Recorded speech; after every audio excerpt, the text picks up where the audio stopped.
बंधु माने आजिर एही कार्यक्रम को आपण मानकु स्वागत। आजिर एही कार्यक्रमटी मेष राशि व्यक्ति विशेष मानक पई बहुत गुरुत्वपूर्ण अटे, बहुत ही खास अटे। कारण आजिर एही वीडियो रे आमे माने जानिबा जे जून 2026 आपणक पई किपरि रहिबो। एही जून मासरे आपणकर केउ स्वप्न गुडिक पूर्ण हेबा पई जाउछि एवं केउ सब क्षेत्र रे आपणको सतर्कतार आवश्यकता रहिछि। कारण ए जून मास 2 तारिख रे अर्थात जून मास प्रथम रु ही देवता मानकर गुरु देवगुरु बृहस्पति उच्चस्थ हेबा पई जाउछंती, अर्थात कर्कट राशि रे प्रवेश करिबा पई जाउछंती। तेनु ए जून मास ठारू आपणकर जीवन रे किछि विशेष परिवर्तन आसीबा पई जाउछि। एहा सहित ए जून मासरे आपणकर स्वास्थ्य, शिक्षा, प्रेम जीवन, वैवाहिक जीवन, भाग्य, क्यारियर, व्यापार वाणिज्यर स्थिति किभଳି रहिबो, आपणक कुंडली रे नवग्रहंकर स्थिति किभଳି रहिबो, नवग्रह आपणको केउ फल प्रदान करिबारे सक्षम हेबे, ए सब विषय रे आजिर एही वीडियो रे आमे माने विस्तार भाबरे आलोचना करिबा। एहा सहित अशुभत्व प्रदान करुथिबा ग्रह मानक पई किछि विशेष प्रतिकार मध्ये जानिबा। सेति पई आपण माने वीडियोटी को स्किप न करी शेष पर्यंत निश्चय देखंतु एवं वीडियोटी को लाइक करी चैनलटी को सब्सक्राइब करि दियंतु। कमेंट बॉक्स रे भक्ति एवं श्रद्धार सहित जय श्री जगन्नाथ, जय मां लक्ष्मी निश्चय लिखंतु। तो बंधु माने सर्वप्रथमे आसंतु देखिनेबा जून मास आरंभरु आपणकर कुंडली रे ग्रह मानकर स्थिति किपरि रहुछि एवं केउ केउ तारिख रे ग्रह माने निजर राशि परिवर्तन करबाकू जाउछंती। तो बंधु माने जून मास आरंभ रे आपणक कुंडली रो प्रथम भाबरे गोचर करूछंती मंगल, द्वितीय भाबरे गोचर करूछंती सूर्य, तृतीय भाबरे शुक्र एवं बुध, चतुर्थ भाबरे देवगुरु बृहस्पति, पंचम भाबरे केतु, एकादश भाबरे राहु एवं द्वादश भाबरे गोचर करूछंती शनि। तो बंधु माने प्रथमे जून 2 तारिख को गुरु निजर राशि परिवर्तन करिवे। आपणकर पंचम भाव को कर्कट राशि रे प्रवेश करिवे। 8 जून को शुक्र आपणकर राशि परिवर्तन करिवे एवं आपणकर चतुर्थ भाव रे प्रवेश करिवे। 15 जून को सूर्य आपणकर तृतीय भाव को प्रवेश करिवे। 21 जून को मंगल आपणकर द्वितीय भाव को प्रवेश करिवे एवं 22 जून को बुध आपणकर चतुर्थ भाव को प्रवेश करिवे। तो एबे आसंतु जानिबा ए जून मासरे आपणकर स्वास्थ्य किभଳି रहिबो। तो आपणक राशि रो अधिपति मंगल आपणकर प्रथम भाव रे ही गोचर करूछंती। तो जदि आमे स्वास्थ्य विषय रे देखिबा तो आपणकर प्रथम भाव रो अधिपति प्रथम भाव रे ही गोचर करूछंती एवं जून 21 को मंगल आपणकर द्वितीय भाव रे प्रवेश करिवे। सूर्य वर्तमान आपणकर द्वितीय भाव रे अछंती। जून 2 तारिख को गुरु आपणकर चतुर्थ भाव रे उच्चस्थ हेबाकू जाउछंती। तो এই মাসটি आपणकर स्वास्थ्य दृष्टि बहुत भल देखा जाउछि। ग्रह मानकर गोचर अत्यंत अनुकूल रहुछि, तथापि किछि ग्रह प्रभाव अछि। उदाहरण स्वरूप शनि आपणकर द्वादश भाव रे गोचर करूछंती, जहाँकि वर्तमान आपणक राशि रे शनि 7.5 चलीछि। आपणकर साधारण स्वास्थ्य भल रहिबो कारण मंगल निजर स्वगृह रे गोचर करूछंती, जहा द्वारा आपणकर इम्यूनिटी सिस्टम स्ट्रांग रहिबो। किंतु द्वादश भाव रे शनिकर उपस्थिति आपणकर पाद एवं गोड़ रे टिके जंत्रणा देई पारे कारण द्वादश भावटी पाद एवं गोड़ को नियंत्रण करे। तो आपण थकापण अनुभव करि पारंती किंबा आलस्य अनुभव करि पारंती। जदि आपण केउ आडे बुलिबाकू जाउछंती किंबा कोनोसी दर्शनीय स्थान को जाउथबा समय पागरे हठात परिवर्तन हेबा द्वारा तुरंत पेट संबंधी समस्या, एसिडिटी किंबा आपणकर गोड़ रे थकापण देखा देई पारे। आपण हठात हताशा किंबा चिड़चिड़ अनुभव करि पारंती।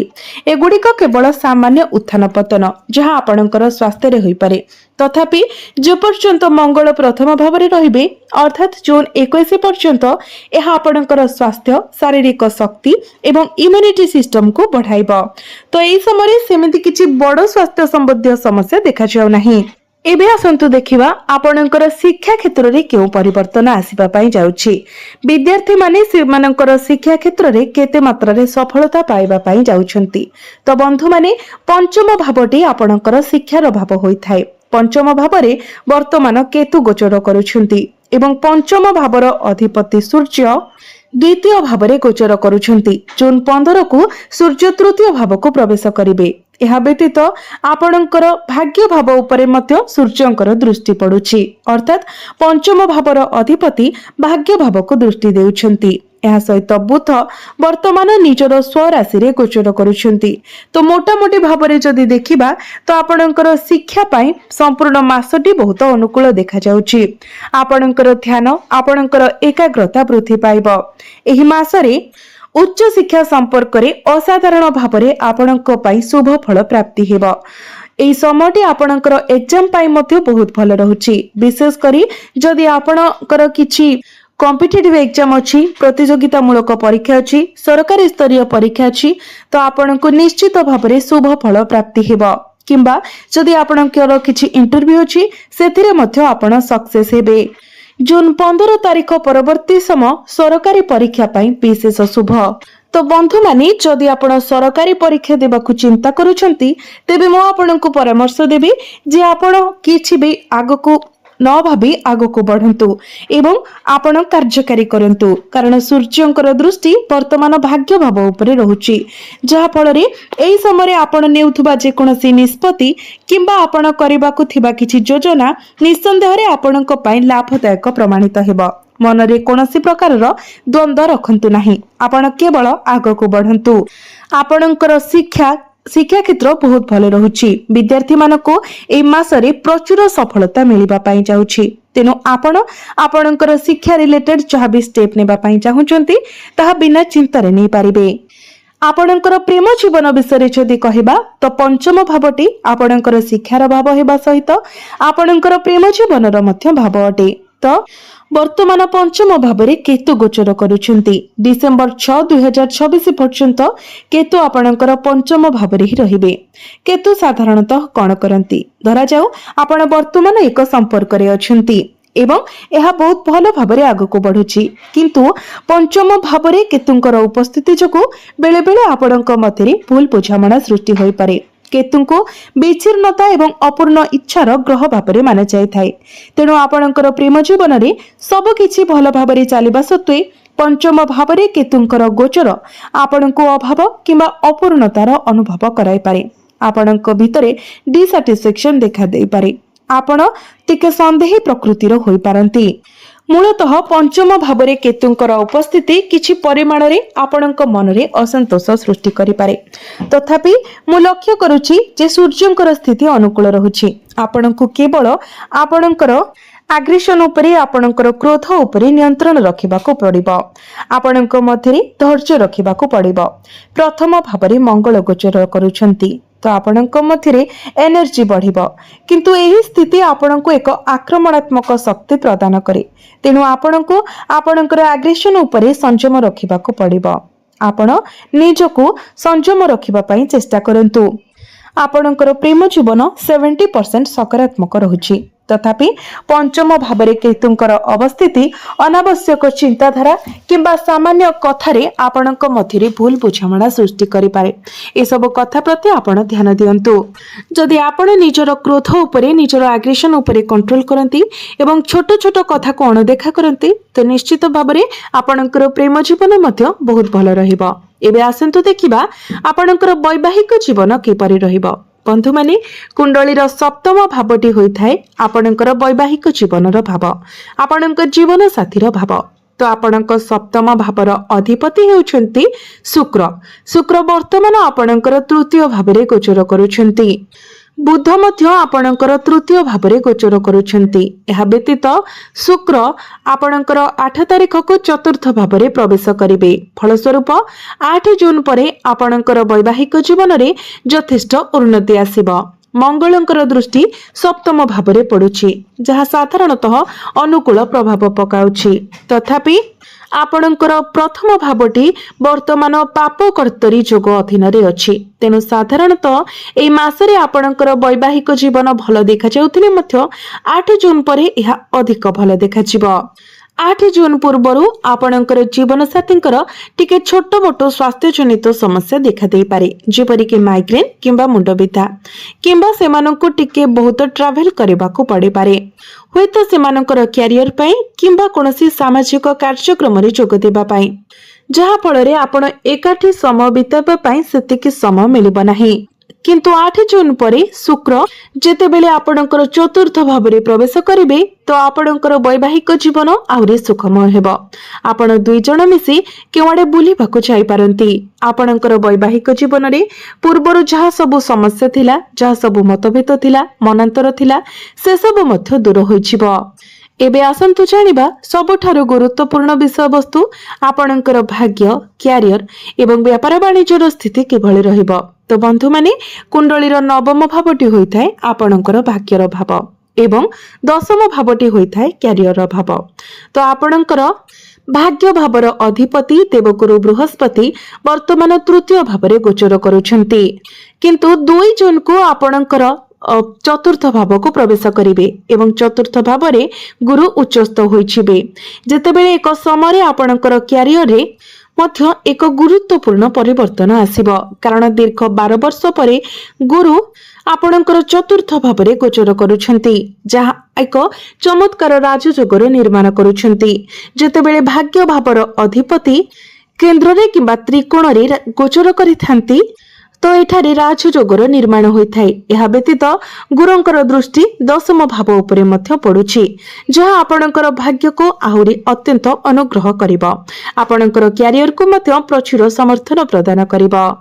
तो मेष राशि रे जन्मित व्यक्ति विशेष मानक पई जदि वर्तमान आपण विदेश रे रहुछंती किंबा विदेश को जीवाकू चाहुछंती तो आपणक पई सुजोग आसीबाकू जाउछि, कारण नवम भावर अधिपति द्वादश भाव उपरे दृष्टि देउछंती। यह विदेशी संपर्कित कार्यकलाप पई बहुत भलो संकेत दिए। आपणकू एमएनसी सह जड़ित लोकंक पई विशेष भावरे अनुकूल। एही समय आपणकर भाग्य असाधारण भावरे शक्तिशाली रहिबो।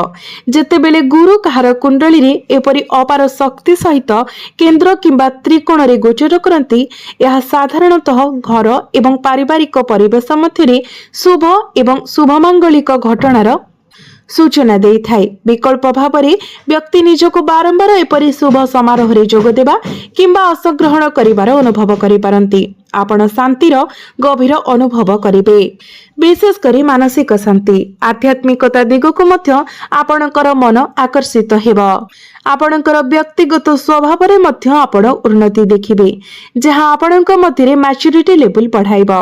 भाग्य संपूर्ण भावरे आपणक सहित रहिबो। तेनु आपण कोनोसी शुभ मांगलिक कार्य, कोनोसी धार्मिक स्थान को यात्रा करिबा किंबा किछि संपत्ति किणा बिका करिबा किंबा जे कोनोसी प्रकारर व्यापार वाणिज्य संपर्क रे कार्यकलाप रे नियोजित हेउ आपण ए सबुरी शुभ फल देखिबाकू पाइबे। आपणकर क्यारियर कथा जदि कहिबा तो आपणक दशम भाव अर्थात क्यारियर भावर अधिपति शनि वर्तमान आपणकर द्वादश भावरे गोचर करुछंती। तो शनि आपणकर वृत्तिगत जीवन रे किछि छोट छोट असुविधा किंबा विचलन सृष्टि करि पारंती। आपणक उपरे चाप वृद्धि होई पारे, आपणकर दायित्व वृद्धि होई पारे, तथापि एही स्थान रे गुरुंकर शुभ दृष्टि पड़िबा सहित चैलेंज गुडी को यथेष्ट परिमाण रे ह्रास करिबारे सहाय्य करिबा। यह व्यतीत जून 2 तारिख परे आपण आपणकर कर्मक्षेत्र एवं आपणकर समस्त क्यारियर गतिपथ रे निश्चित परिवर्तन देखिबाकू पाइबे। आपण आपणकर क्यारियर रे परिवेश एवं कार्य परिस्थिति रे स्पष्ट उन्नति एवं सकारात्मक विकास देखि पारिबे। जून 2 तारिख रु जिनिस गुड़िक धीरे धीरे किंतु स्थिर भावरे अग्रगति करिबो, कारण गुरुंकर शुभ दृष्टि आपणकर दशम भाव उपरे पड़िबो। एही मंगलकारी दृष्टि केवल दशम भावरे नुहे बरं आपणकर दशम भावर अधिपति शनि को मध्य प्रभावित करिबो, कारण गुरुंकर दृष्टि द्वादश भाव उपरे मध्य रहिबो। यार अर्थ हेउछि जदि वर्तमान आपण बेकार अछंती तेबे जून 2 परे आपणकु चाकरी मिलिबार बहुत अधिक संभावना अछि।